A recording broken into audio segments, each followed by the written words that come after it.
Hello students, welcome back to accountancy classes. आज शुरू करने जा रहा हूँ क्लास 11 का नेक्स्ट पार्ट, अकाउंटिंग टर्म्स। हम लोग अकाउंटिंग टर्म्स लास्ट वीडियो में शुरू कर चुके थे। वहाँ पे मैंने आपको लाइबिलिटीज़ के बारे में और कुछ टर्म्स के बारे में आपको ऑलरेडी डिस्कस किया था। अब उसका नेक्स्ट पार्ट आज मैं शुरू करने जा रहा हूँ। हम लोगों ने लास्ट वीडियो का लास्ट टॉपिक शुरू किया था, लास्ट टर्म था एसेट्स। एसेट्स क्या होता है ये मैंने आपको बताया था। वैसे तो एसेट्स का कुछ टाइप्स भी है। आज हम लोग वहाँ से वीडियो शुरू करते हैं। तो चलिए शुरू करते हैं। सबसे पहले एसेट्स क्या है। एसेट्स आपको मैंने लास्ट वीडियो में भी बताया था, जो भी बिजनेस का प्रॉपर्टी है, जो बिजनेस अपना ओन किया हुआ है वो एसेट्स है। उसका जो भी प्रॉपर्टी बिजनेस का है वो सारा एसेट्स है। तो एसेट्स जैसे कि लैंड हो गया, बिल्डिंग हो गया, फर्नीचर हो गया, ये सारा एसेट्स है। अब वो एसेट्स को क्लासिफाई किया गया है दो टाइप्स में एक्चुअली, नॉन करेंट एसेट्स और एक है करेंट एसेट्स। अब नॉन करेंट एसेट्स के अंदर में है, पहले चलिए नॉन करेंट एसेट्स जान लेते हैं क्या। नॉन करेंट एसेट्स वो सब एसेट है जिसको बिजनेस में लॉन्ग टर्म यूज के लिए लाया जाता है, जिसका मेन काम सेल करना नहीं होता है, रीसेल के लिए उसको नहीं लाते। उसको बिजनेस को रन करने के लिए, उसका बिजनेस का प्रॉफिट को बढ़ाने के लिए उसका यूज करते हैं।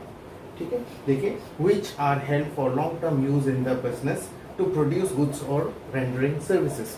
सर्विस को जो भी आप बिजनेस करते हैं, अगर आप सर्विस प्रोवाइड करते हैं तो सर्विसेज को चलाने के लिए जो चाहिए या गुड्स को बेचने के लिए जो चाहिए वो सारा नॉन करेंट एसेट्स हैं। एग्जाम्पल है इसके। अब नॉन करेंट एसेट्स के अंदर इसी को सब कैटेगराइज किया है। नॉन करेंट एसेट्स के अंडर में आता है फिक्स्ड एसेट्स। ठीक है, फिक्स एसेट्स क्या है जान लेते हैं। Fix assets are not mean for reselling. इसको रीसेल करने के लिए नहीं लाया जाता है बिजनेस में, जैसा कि पता है आपको। And are use to increase the profit earning capacity of the business. Profit जो कमाने का कैपेसिटी है उसको बढ़ाने का उम्मीद में हम लोग नॉन फिक्स एसेट्स या नॉन करेंट एसेट्स को खरीदते हैं। ठीक है, देखिए जैसे कि land, building, furniture, machinery, vehicles. Machine लगाएंगे तो बिजनेस और ज़्यादा प्रॉफिट कमाने का इंटेंशन होगा। ये सब सामान ला के बिजनेस का प्रॉफिट मोटिव को इंक्रीज करने का ऑप्शन होता है, और इसको लॉन्ग टर्म यूज के लिए आज लाया कल बेच दिया ऐसा नहीं होता है। ठीक है, ये है फिक्स एसेट। फिक्स एसेट को कैटेगराइज किया गया है दो पार्ट में। ठीक है, ये दोनों एक ही है, बस इसका सब हेडिंग है, ये मेन हेडिंग है, ये इसका सब हेडिंग है, कंफ्यूज मत होइएगा। फिक्स एसेट्स फिर है जो बिजनेस में लॉन्ग टर्म यूज के लिए आता है, वो दो कैटेगरी में बांटा गया है। क्या क्या है देखिए, टेंजिबल एसेट्स और इनटेंजिबल एसेट्स। टेंजिबल नाम से पता चल रहा होगा, विच कैन बी सीन और टच। वो सारा एसेट्स जिसको हम लोग देख सकते हैं, छू सकते हैं, वो सारा आपका टेंजिबल एसेट्स है। जैसे कि लैंड, बिल्डिंग, फर्नीचर, मशीन, ये सारा टेंजिबल एसेट्स कहते हैं। लैंड, बिल्डिंग, फर्नीचर, मैंने एक्सेट्रा लगा दिया, और भी बहुत हो सकता है। इंटेंजिबल क्या है इसको समझते हैं, जिसको हम लोग देख नहीं सकते और टच नहीं कर सकते, लेकिन उनका प्रेजेंस जरूर होता है बिजनेस में, और जिसके वजह से बिजनेस को ग्रोथ होने में हेल्प होता है। ऐसा कौन सा एसेट होगा? देखिए, वो प्रैक्टिकली फिजिकली वो चीज एग्जिस्ट नहीं करता है, लेकिन उसके प्रेजेंस होने से बिजनेस का प्रॉफिट राइज जो है वो बढ़ सकता है। एग्जाम्पल है गुडविल। अब गुडविल क्या है? गुडविल है reputation of the business. Her business का एक रेपुटेशन होगा। अगर पॉजिटिव रेपुटेशन हुआ तो बिजनेस राइज करेगा, नेगेटिव हुआ तो डाउन करेगा। ठीक है, तो रेपुटेशन को हम लोग बढ़ाएं कैसे? कोई भी बिजनेस का रेपुटेशन कैसे बढ़ता है? उसका सर्विसेज से बढ़ता है, उसका कस्टमर से कैसे डील करते हैं, प्रोडक्ट कैसे रखा है, बहुत सारे प्रोडक्ट। लोकेशन मैटर करता है ऑब्वियसली। आप एक शॉपिंग मॉल को गांव में जाके खोल दोगे तो थोड़ी चलने वाला। तो बहुत सारा चीज़ है जिससे हम लोगों का reputation of the business rise होता है। आप इसको प्रैक्टिकली सोच के देखिएगा। तो अगर उस रेपुटेशन को कहा जाता है गुडविल। फिलहाल आप इतना समझिए, goodwill is nothing but the reputation of the business. अगर रेपुटेशन हाई होगा तो प्रॉफिट भी हाई होगा। ठीक है, तो ये हो गया। पेटेंट्स। पेटेंट्स क्या है? कोई भी कंपनी का कोई प्रोडक्ट बनाने का एक राइट होता है, उसको कहा जाता है पेटेंट्स। फॉर एग्जाम्पल, सपोज ये मार्कर पेन, ये मार्कर पेन बनाने का राइट है। सपोज इसमें नाम मिट गया है, लक्सर कंपनी। लक्सर बनाती है, कैमलिन, क्लासमेट्स, बहुत सारे कंपनी ये मार्कर पेन बनाते हैं। ठीक है, तो यही डिजाइन मैं एक दूसरा पेन आपको दिखाता हूँ। सपोज ये देखिए लक्सर, इसमें लक्सर का नाम लिखा हुआ है। तो ये जो लक्सर कंपनी है, इन्होंने ये प्रोडक्ट को बनाया है। तो ये प्रोडक्ट कोई दूसरा कंपनी एग्जैक्ट कॉपी नहीं कर सकता। इसके जैसा सिमिलर बना सकता है, बट यही एग्जैक्ट उन लोग नहीं बना सकते हैं। That is copyright.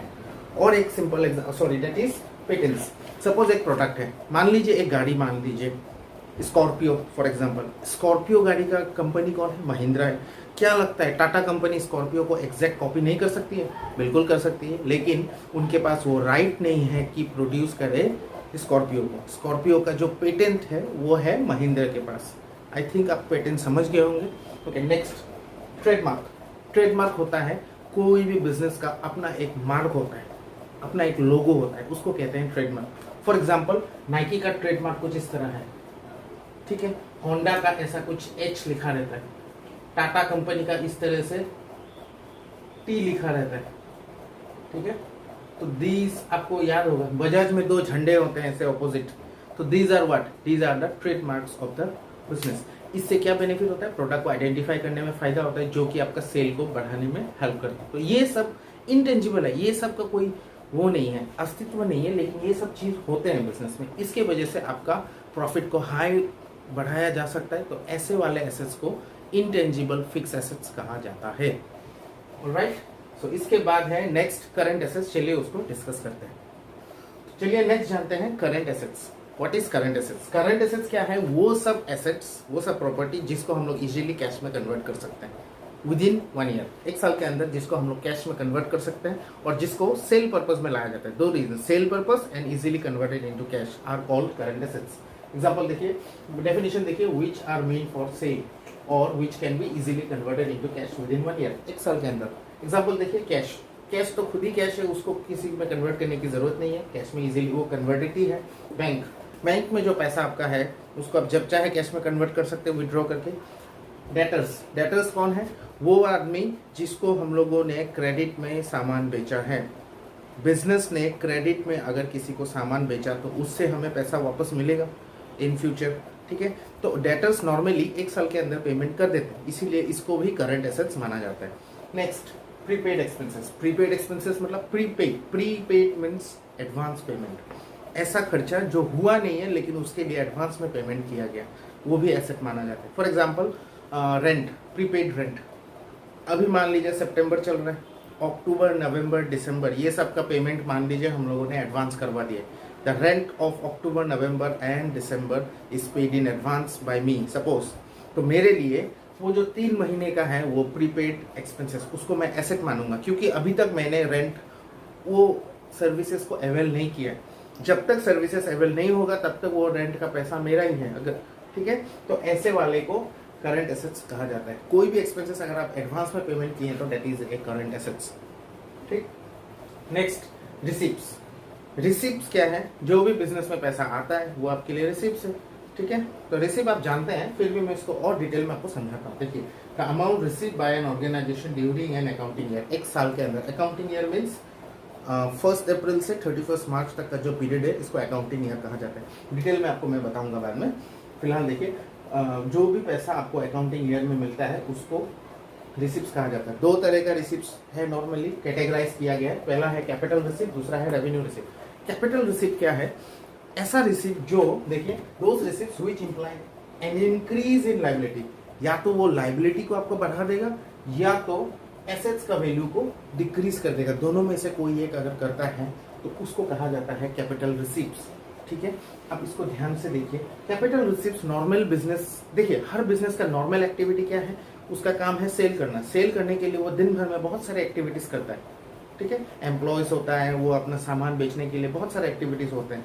तो वो सब एक्टिविटीज करके जो कमाई होता है वो है रेवेन्यू रिसिप्ट। हम लोग पढ़ रहे हैं कैपिटल। कैपिटल रिसिप्ट में नॉर्मल बिजनेस एक्टिविटीज से नहीं होता है। एग्जाम्पल देखिए, इसमें कैपिटल कंट्रीब्यूशन बाय प्रोप्राइटर या ओनर। ओनर जो बिजनेस में पैसा लगाता है, तो बिजनेस के पास कैश आया, ठीक है। तो इससे क्या हो रहा है? लायबिलिटी उधार बढ़ रहा है। देखिए, ओनर और बिजनेस दोनों का अलग पहचान है। ये हम लोगों ने चैप्टर 1 में थोड़ा बहुत बताया था मैंने आपको। ओनर अलग, बिजनेस अलग। अगर ओनर ने बिजनेस को पैसा दिया है तो बिजनेस के लिए वो एक तरह का एक्सपेंसेस माना है, एक तरह का लायबिलिटी माना जाता है। Capital of owner is also treated as a liability according to the business. So ये लायबिलिटी बढ़ा रहा है। नेक्स्ट देखिए, amount received as loan. Loan अगर आप लेते हो तो आपका कैश तो आ रहा है नो डाउट, लेकिन एक लायबिलिटी इंक्रीज हो रहा है, ठीक है। फिर देखिए, sale of asset. Sale of asset में क्या होगा? अगर आप कोई एसेट को सेल कर देंगे तो आपके पास कैश आएगा, नो डाउट। रिसीव तो हो रहा है, पैसा रिसीव हो रहा है, लेकिन आपका एक एसेट कम हो रहा है। वही मैंने बताया, देखिए, या तो एसेट का वैल्यू कम होगा या तो लायबिलिटी बढ़ेगा। ऐसे वाले को कैपिटल रिसीव्स कहा जाता है, ठीक है। Next, revenue receives. Revenue receives क्या है? Those receives which are obtained through the activities of the business, business में जो डेली काम होता है उससे जो इनकम होता है उसको रेवेन्यू रिसिप्ट कहा जाता है।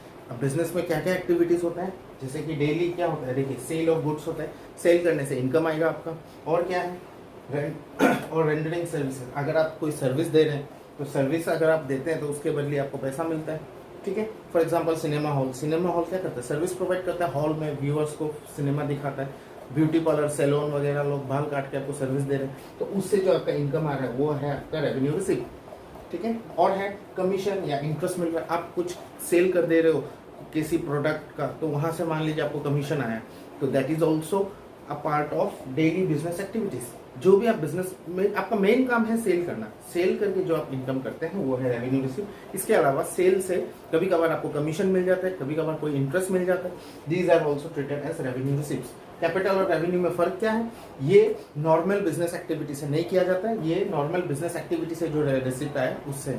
देखिए sale of asset, fix asset हम लोग डेली सेल नहीं करते, समझ रहे हैं ना यहाँ पे, लेकिन फिक्स एसेट सेल करके जो इनकम आ रहा है वो है कैपिटल रिसिप्ट, और गुड्स या सर्विसेज को सेल करके जो आ रहा है वो है रेवेन्यू रिसिप्ट्स।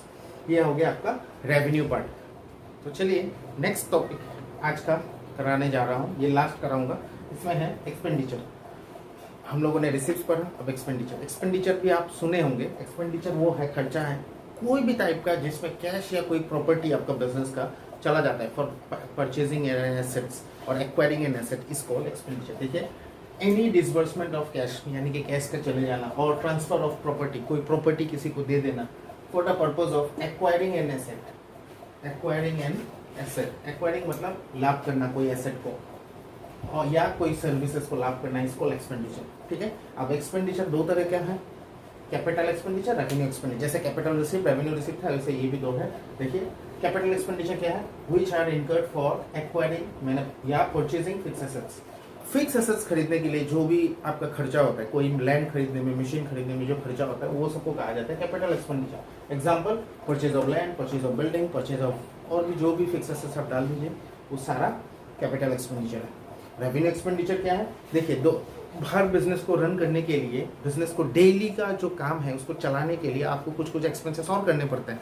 एक दुकान को डेली रन करने के लिए आपको क्या क्या एक्सपेंसेस करना पड़ता है, वो सारा एक्सपेंसेस रेवेन्यू एक्सपेंडिचर है। डेफिनेशन देखिए, these which are incurred for smooth running of the business is called revenue expenditure.